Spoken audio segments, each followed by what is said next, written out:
एक बार की बात है, एक गांव में राजू और बाबूलाल नाम के दो दोस्त रहते थे। उस गांव में अक्सर चोरियां हो जाया करती थी। फिर दोनों ये समस्या लेकर गांव के प्रधान के पास जाते हैं। अरे सरपंच जी, गांव में इतनी चोरियां हो रही हैं, कुछ करो ना, कोई चौकीदार ही रख लो।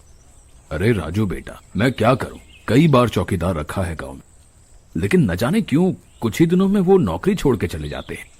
लेकिन प्रधान जी, इस वजह से ये बात थोड़ी ना हुई कि हम चौकीदार रखना ही छोड़ दें। ठीक है बेटा, अगर तुम्हें समझ आता है तो तुम ही रख लो देखभाल कर, हम उसको तनख्वाह दे देंगे। इसके बाद दोनों दोस्त वहां से चले जाते हैं और चौकीदार रखने के बारे में सोच रहे होते हैं कि तभी उन्हें रोड पर एक गरीब और काला सा आदमी दिखता है, जिसका मुंह कटा फटा सा होता है और बाल बिखरे से। अरे राजू, वो देखो, वो आदमी कितना गरीब सा लग रहा है, क्यों ना इसे ही चौकीदार रख लें, सस्ते में काम हो जाएगा। हाँ बाबूलाल भाई, कह तो तुम ठीक रहे हो, लेकिन उसकी हालत देखिए, कितना अजीब सा लग रहा है, जैसे कोई भूत हो। अरे राजू भाई, तुम भी ना डरते बहुत हो, चलो पहले बात तो करें। फिर बाबूलाल और राजू उस आदमी के पास जाते हैं। अरे सुनो भैया, क्या नाम है तुम्हारा? हमारे पास एक काम है, करोगे? जी हमारा नाम भोला है। क्या काम है साहब आपके पास? काम तो हम कर लेंगे, कोई भी हो। भोला, हमें एक चौकीदार की तलाश है, चौकीदारी करोगे गांव की? हाँ हाँ, क्यों नहीं साहब, क्यों नहीं करेंगे। लेकिन हम तुमको ज्यादा तनख्वाह नहीं दे पाएंगे। जो मन हो साहब वो दे देना है। फिर उसी रात से भोला गांव में चौकीदारी करने लगता है।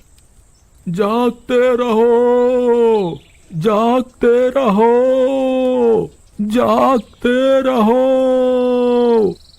कुछ दिन तक तो सब कुछ ठीक ठाक रहता है, लेकिन एक दिन गांव का ही एक लड़का रात में शहर से आ रहा होता है। ओहो, आज तो काफी देर हो गई, काफी रात हो गई। कौन है जो इतनी रात में अकेले आ रहा है, वो भी बिना डरे? कौन हो तुम? कोई भूत वूत मिल गया तो? भैया, तुम्हारे होते हुए क्यों डरना, तुम चौकीदार हो ना, मेरी माँ ने बताया था तुम्हारे बारे में। वैसे भी भूत वूत कुछ नहीं होता। अच्छा, तो तुम बहुत बहादुर हो हैं? ऐसा कहकर भोला एक भयानक भूत बन जाता है। अरे मर गया रे, ये भोला तो भूत है। भागो रे भागो, अपनी जान बचाकर भागो। रुक, तुझे क्या लगता है तेरे चिल्लाने से गांव वाले आ जाएंगे? अब तू नहीं बचेगा। वैसे भी बहुत दिनों से मैंने इंसानी मांस नहीं खाया है। इसके बाद भूत लड़के के टुकड़े टुकड़े करके खा जाता है।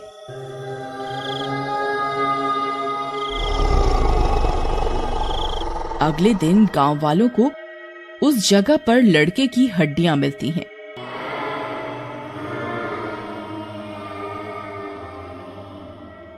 अरे, ये तो किसी इंसान की हड्डियां लगती हैं, लेकिन ये यहाँ कैसे आई? किसने इनको मारा? अरे उस भोला को बुलाओ, वही बताएगा किसने मारा है इसको और ये हड्डियां कौन फेंक कर गया है। जी बाबू, हम क्या बताएं, हम गांव के दूसरी तरफ रहे होंगे, तभी कौन हड्डियां रख गया होगा, हमने तो नहीं देखा किसी को। उसके बाद गांव वाले वहां से चले जाते हैं। कुछ दिनों बाद गांव से एक आदमी रात को शौच के लिए खेतों की तरफ निकलता है। ये राम प्यारी को कई बार बोला है कि कम मिर्ची वाला खाना बनाया कर, लेकिन ये चटोरी हमेशा इतना तीखा खाना बना देती है। अब जाओ रात में लोटा लेकर खेतों में। हाय रे। गांव वाला जल्दी से खेतों में पहुंच जाता है, लेकिन जैसे ही वह शौच के लिए बैठता है, वहां भोला आ जाता है। अरे बाबूजी, आपको इतनी रात में यहाँ नहीं आना चाहिए था, घर पर ही शौच करना चाहिए, इससे गंदगी फैलती है। अबे तू चौकीदार है, समझा? बात प्राइम मिनिस्टर की तरह करता है। खुले में क्या मजा है, तुझे क्या पता है? अरे अरे भोला भूत भाई, माफ कर दो, मुझे गलती हो गई, मैं कभी ऐसी गलती नहीं करूंगा। तुम तो बहुत बहादुर बन रहे थे। क्या हुआ बताओगे नहीं मुझे? खुले में करने का मजा। अरे भोला, तुमने कुछ देखा कि नहीं? कौन है जो मार कर चला गया इसको यहाँ पर? अरे बाबूजी, अब हम क्या बताएं? हम तो पूरी रात से यही ड्यूटी कर रहे हैं। हमने तो किसी को नहीं देखा। लगता है कोई भूत प्रेत का चक्कर है। भोला, फालतू में अंधविश्वास मत फैलाओ। कोई भूत प्रेत नहीं होता। चलो अपना काम करो। उसके बाद सारे वहां से चले जाते हैं। कुछ दिनों तक फिर से कुछ नहीं होता और भोला चौकीदार अपना काम करता रहता है। फिर एक दिन भोला को भूख लगती है। कई दिन हो गए, कोई शिकार नहीं मिला। अब तो भूख के मारे पेट में दर्द हो रहा है। लगता है इन गांव वालों पर अपने असली रूप में ही हमला करना पड़ेगा। कई दिन से घर से ही नहीं निकले हैं डरपोक कहीं के। उसके बाद भोला भूत बनकर एक गांव वाले की छत पर जाता है। गांव वाला सो रहा होता है और किसी फिल्म की हीरोइन के सपने ले रहा होता है और नींद में बोल रहा होता है।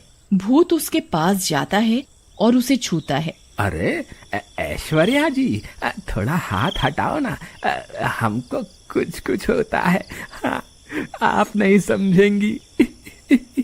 मैं इसको छू रहा हूँ तो इसे ऐश्वर्या नजर आ रही है। इसको तो मैं जिंदा नहीं छोड़ूंगा। ऐसा कहकर भूत उसको गर्दन से पकड़कर उठा लेता है। अरे भूत भूत भैया, हमें माफ कर दो। हम सपने में थे। हमें माफ कर दो, छोड़ दो हमें। तुझे छोड़ दूंगा तो मेरी भूख का क्या होगा? ऐसा कहकर भूत गांव वाले को मार कर खा जाता है। अगली सुबह गांव वालों और प्रधान जी को इस बात का पता चलता है। सारे फिर एक जगह पर जमा होते हैं। प्रधान जी, गांव में कई लोगों को मार कर खाया जा रहा है। कोई ये इंसान का काम तो नहीं हो सकता। ये जरूर किसी शैतान का काम है, बता रहे हैं। कोई भूत या पिशाच है। अरे क्या भैया, आप लोग भी आज के जमाने में भूत प्रेतों की बातों पर विश्वास करते हो। मैं फिर से कह रहा हूँ, भूत प्रेत कुछ नहीं होते। अरे बाबूलाल, जब देखो एक ही बात, भूत प्रेत नहीं होते। ऐसे तो भगवान भी नहीं दिखते, पर सब मानते हैं ना। जब सब कह रहे हैं कि भूत है तो किसी तांत्रिक को बुलाने में क्या दिक्कत है? फिर सारे गांव वाले मिलकर एक तांत्रिक को बुला कर लाते हैं। तांत्रिक वहां बैठकर पूजा करने लगते हैं। तभी वो तांत्रिक एकदम से उठ जाते हैं। क्या तुम लोगों ने गांव में एक चौकीदार रखा है? जी बाबा जी, लेकिन आपको कैसे पता? अरे दुष्टों, किसी को रखने से पहले तुम्हें उसकी थोड़ी जानकारी भी लेनी चाहिए थी कि वो कौन है, कहां से आया है। बस सस्ता सा दिखा और रख लिया। उसके पैर देखे थे तुम लोगों ने? वो एक प्रेतात्मा है जो भटक रही है। उसे कुछ आदमखोर जानवरों ने मार दिया था और उसका मांस खा लिया था। तब से वो इसीलिए इंसानों को मार कर खा रहा है। तभी वहां भूत आ जाता है। तो तूने पता लगा लिया तांत्रिक हैं? लेकिन इससे कुछ फर्क नहीं पड़ता। इन सबको तो मरना ही है। इन लोगों ने ही मुझे नौकरी पर रखा था और पुराने जितने चौकीदार भाग गए उनको भी मैंने ही डरा कर यहाँ से भगाया था ताकि मैं यहाँ आ सकूं। हाँ, अब तो नौकरी पूरी होने पर ही जाऊंगा। लेकिन इनकी वजह से तू भी यहाँ आ गया तो तू भी मरेगा। मेरे रहते तू इन लोगों को छू भी नहीं सकता है। तुझे तो मैं तेरे किए की सजा जरूर दूंगा। इसके बाद तांत्रिक जलते हुए हवन कुंड में से एक लकड़ी का टुकड़ा उठाता है और उसे उस भूत के ऊपर फेंक देता है। ये हवन कुंड की पवित्र अग्नि है। इससे तेरे जैसे दुष्ट कभी नहीं बच पाएंगे। अब तो तू जरूर जलकर भस्म हो जाएगा। अरे मर गया रे। कोई शक्ति भी काम नहीं आ रही है। मैं जल रहा हूँ। थोड़ी ही देर में भूत पूरा जलकर खत्म हो जाता है। इस तरह से गांव वालों को भूतिया चौकीदार से मुक्ति मिल जाती। शहर से दूर महिपालपुर नाम का एक गांव था। रोज की तरह एक दिन रिंकी और पिंकी स्कूल से वापस लौट रहे होते हैं और तभी उनको रास्ते में गोलगप्पे वाला दिखता है। मुझे तो गोलगप्पे खाने का बहुत मन कर रहा है। चल ना रिंकी, गोलगप्पे खाते हैं। कैसी बात कर रही है पिंकी, मेरे पास एक भी पैसे नहीं है। तुझे पता है ना माँ हमें पैसे कहाँ देती है। पर मुझे तो गोलगप्पे खाने ही है। चुपचाप घर चल और गोलगप्पे कल खा लियो। पिंकी की शक्ल उतर जाती है और वो उदास होकर गोलगप्पे वाले के सामने से जाने लगती है। पर तभी गोलगप्पे वाले की आवाज सुनकर दोनों बहनें अचानक रुक जाती हैं और पीछे मुड़कर देखती हैं। गोलगप्पे खा लो, गोलगप्पे फ्री के गोलगप्पे खा लो। आओ आओ जल्दी आओ, फ्री के गोलगप्पे खा कर जाओ। अरे रिंकी, ये तो फ्री में गोलगप्पे दे रहा है, पर कोई फ्री में गोलगप्पे क्यों खिलाएगा? मुझे तो कुछ गड़बड़ लग रही है पिंकी, तू चल यहाँ से। तू बेकार की बात मत कर समझी। एक तो फ्री में गोलगप्पे खाने को मिल रहे हैं और उसमें भी तुझे पता नहीं क्या गड़बड़ लग रही है। अरे गोलगप्पे ही तो है, कोई बम थोड़ी है जो मुंह में फट जाएंगे। पिंकी रिंकी की एक नहीं सुनती और फ्री के गोलगप्पे खाने चल देती है। आओ बच्चों आओ, बताओ कौन सा गोलगप्पा खाओगे, खट्टा या मीठा? मुझे तो खट्टा वाला खाना है, पर क्या आप सच में फ्री में गोलगप्पे खिलाओगे ना? हाँ बेटा, मैं तुमसे एक भी पैसा नहीं लूंगा। तुम्हें जितने गोलगप्पे खाने हैं उतने खाओ। पिंकी तो बस फिर ऐसे ही गोलगप्पे खाना शुरू करती है कि रुकने का नाम ही नहीं लेती। वो एक के बाद एक गोलगप्पा खाती ही जाती है। रिंकी वहीं खड़ी पिंकी को बस देखती रहती है और खुद एक भी गोलगप्पा नहीं खाती। काफी सारे गोलगप्पे खाने के बाद जब पिंकी का पेट बिल्कुल भर जाता है तब जाकर वो गोलगप्पे खाना बंद करती है। बस भैया आप बस करो, मैंने बहुत सारे गोलगप्पे खा लिए, अब बस, और मैं नहीं खा सकती। इतने ही काम कर जाएंगे। क्या? अरे मेरा मतलब इतने ही काफी है, तुम्हारा पेट भर गया होगा है? हाँ वही तो। पिंकी और रिंकी अब घर के लिए निकल पड़ते हैं, पर रिंकी को उसका ऐसा फ्री के गोलगप्पे खाना अच्छा नहीं लगता। कुछ देर बाद जब पिंकी और रिंकी घर पहुँचती हैं तो दोनों अपने अपने कामों में लग जाती हैं। रिंकी अपनी माँ का खाना बनाने में हाथ बटाती है और पिंकी अपने कमरे में जाकर खेलने लगती है। पूरा दिन ऐसे ही निकल जाता है। रात को सब सो जाते हैं। पिंकी और रिंकी भी अपने कमरे में सो जाते हैं। अगली सुबह जब रिंकी स्कूल के लिए उठती है और पिंकी को उठाने लगती है तो पिंकी को देखकर उसके होश ही उड़ जाते हैं। पिंकी के गाल गोलगप्पे की तरह गोल गोल हो रहे होते हैं। उसका पेट भी गोलगप्पे की तरह फूला हुआ होता है। रिंकी पिंकी की ऐसी हालत देखकर डर जाती है और जल्दी से उसे उठाती है। पिंकी पिंकी जल्दी उठो, ये देखो जरा तुम्हें क्या हो गया है। क्या है रिंकी? अरे पहले उठो तो और जाकर अपनी शक्ल शीशे में देखो। पिंकी उठकर बाथरूम में जाती है और शीशे में अपनी शक्ल देखकर डर जाती है और जोर जोर से रोने लगती है। ये मेरे चेहरे को क्या हो गया और ये मेरा पेट, हे भगवान ये मुझे क्या हो गया। पिंकी और रिंकी दोनों अपनी माँ के पास जाते हैं तो उनकी माँ भी पिंकी की ऐसी हालत देखकर घबरा जाती है। वो जल्दी से उसे डॉक्टर के पास लेकर जाती है तो पहले से काफी बच्चे बैठे होते हैं जिनकी हालत बिल्कुल पिंकी जैसी हो रही होती है।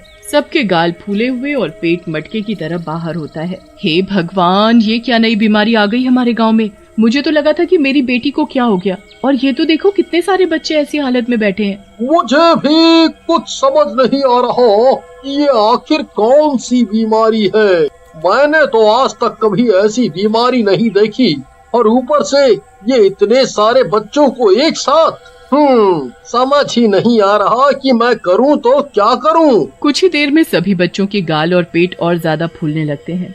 ऐसा लगता है कि जैसे अभी सब फट जाएंगे। बेचारे बच्चे डर के मारे रो रहे होते हैं, पर उनके माँ बाप या डॉक्टर किसी को भी समझ नहीं आ रहा होता कि उन्हें कैसे ठीक किया जाए। धीरे धीरे वहाँ और भी लोग उसी हालत में आने लगते हैं। जाने क्या मुसीबत लग गई मेरे बच्चे को, इतना सुंदर था और अब देखो कैसा गोलगप्पा सा हो गया है। गोलगप्पा? क्या तुम सब बच्चों ने स्कूल के बाहर से गोलगप्पे खाए थे, वो भी फ्री वाले? हाँ, मैंने कल ही खाए थे और उन अंकल ने मुझसे पैसे भी नहीं लिए। हाँ, मैंने भी इसी के साथ ही खाए थे। धीरे धीरे सभी बच्चे बताते हैं कि सभी ने स्कूल के बाहर से फ्री के गोलगप्पे खाए हैं। अब रिंकी को शक होता है कि ये उन गोलगप्पों की वजह से ही हुआ है, वरना कोई ऐसे क्यों सबको फ्री में गोलगप्पे खिलाएगा। वो फिर सारी बात बताती है और सब रिंकी की बात सुनकर बड़े ही हैरान होते हैं। आप सब चिंता मत करो, हमें सबसे पहले तो इस गोलगप्पे वाले का पता निकालना होगा। मैं कल जब स्कूल जाऊंगी तब देखती हूँ अगले दिन रिंकी अकेली स्कूल जाती है और स्कूल से आते वक्त वही गोलगप्पे वाला वहाँ फ्री में गोलगप्पे खिला रहा होता है। आओ आओ बच्चे, फ्री के गोलगप्पे खाओ, फ्री के। रिंकी उस गोलगप्पे वाले के पास जाती है और गोलगप्पे खाने की जगह उन्हें उठा उठा कर तोड़ने लगती है। सच सच बताओ कि क्या जादू किया हुआ है इन गोलगप्पों में, जो इन्होंने गांव के बच्चों की ऐसी हालत कर दी। गोलगप्पे वाले को अपने गोलगप्पे टूटते देख बड़ा ही गुस्सा आता है। वो गुस्से में आग बबूला हो जाता है और एक भूत में बदल जाता है। तेरी इतनी हिम्मत जो तूने मेरे गोलगप्पों को हाथ लगाया, चल दूर हट मेरे गोलगप्पों से, वरना तुझे जान से मार डालूंगा। रिंकी की तो भूत को देखकर हालत खराब हो जाती है। भूत? तुम आखिर एक भूत हो, तभी तुमने ऐसा किया। मुझे कल ही शक था कि तुम ऐसे ही बच्चों को फ्री में गोलगप्पे नहीं खिला रहे, पर आज सब सच मेरे सामने आ गया है। अब सच सच बता दो कि तुम ऐसा क्यों कर रहे हो। आखिर इन छोटे छोटे बच्चों ने तुम्हारा क्या बिगाड़ा है। चुप कर पागल लड़की, वरना अच्छा नहीं होगा। लगता है तुझे अपनी जान प्यारी नहीं है। बस मुझे ये जानना है कि तुम ऐसा क्यों कर रहे हो। आखिर क्यों? तुम चाहते क्या हो आखिर? सब बच्चों को मारना चाहता हूँ मैं, एक एक बच्चे को मार डालूंगा। तुझे भी मार डालूंगा और बाकी सबको मार डालूंगा। इतना कहकर भूत और उसके गोलगप्पे का ठेला वहाँ से गायब हो जाता है। पर रिंकी को उतना तो समझ आ चुका होता है कि भूत ने ही ये सब किया है।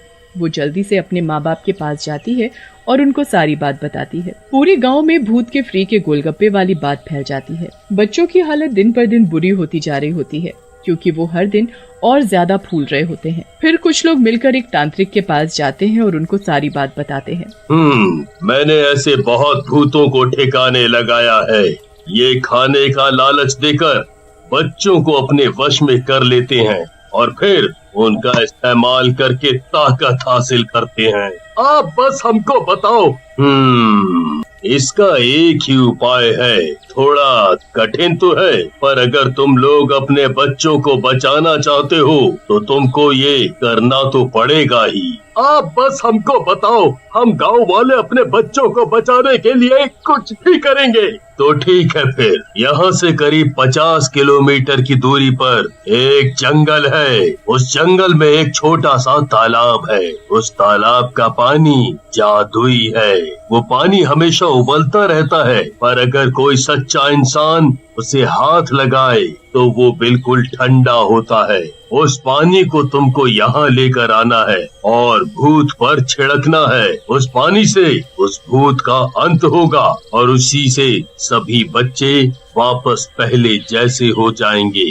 बस इसके अलावा मेरे पास कोई और उपाय नहीं जिससे उसका अंत हो सके और गांव के सभी बच्चे ठीक हो सकें। अब गांव के लोगों को ये चिंता सताने लगती है कि उस घने जंगल में जाएगा कौन। पर तभी रिंकी वहाँ जाने का फैसला लेती है। उसके माँ बाप उसे बहुत मना करते हैं, पर वो अपनी बहन और दोस्तों को बचाने के लिए खुद ही जाने का फैसला करती है। वो उसी वक्त वो जादुई पानी लेने के लिए निकल पड़ती है। पूरा दिन चलने के बाद वो जैसे तैसे उस जंगल में पहुँच जाती है और उस जादुई पानी को ढूंढ लेती है जो उबल रहा होता है। रिंकी जल्दी से उसे एक बोतल में भरकर घर ले आती है और अगले ही दिन स्कूल के बाहर जाकर उस गोलगप्पे वाले का इंतजार करने लगती है। गांव के बाकी लोग भी वहाँ छुपकर खड़े होते हैं। थोड़ी देर बाद ही वहाँ वो भूतिया गोलगप्पे वाला आ जाता है। अब देखती हूँ इसे तो आज मैं इसको मार ही डालूंगी। आओ आओ, फ्री के गोलगप्पे खाओ, आओ आओ। अब तू हमें पागल नहीं बना सकता, समझा? मुझे तेरा सारा सच पता चल चुका है, अब तू नहीं बच पाएगा। गोलगप्पे वाला भूत के रूप में बदल जाता है और रिंकी को डराने लगता है।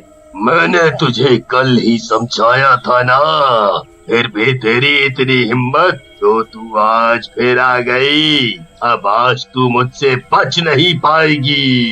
पर रिंकी तभी अपनी जादुई पानी की बोतल खोलती है और उस भूत के ऊपर डाल देती है। भूत का शरीर आग की तरह जलने लगता है। कुछ ही देर में वो भूत राख में बदल जाता है। आज इस भूत का अंत हो गया। तुम्हारा एहसान हम गांव वाले कभी नहीं भूलेंगे। अब जल्दी से ये पानी सभी बच्चों पर छिड़क दो। जादुई पानी को जल्दी से सभी बच्चों पर छिड़का जाता है और सब बच्चे ठीक हो जाते हैं।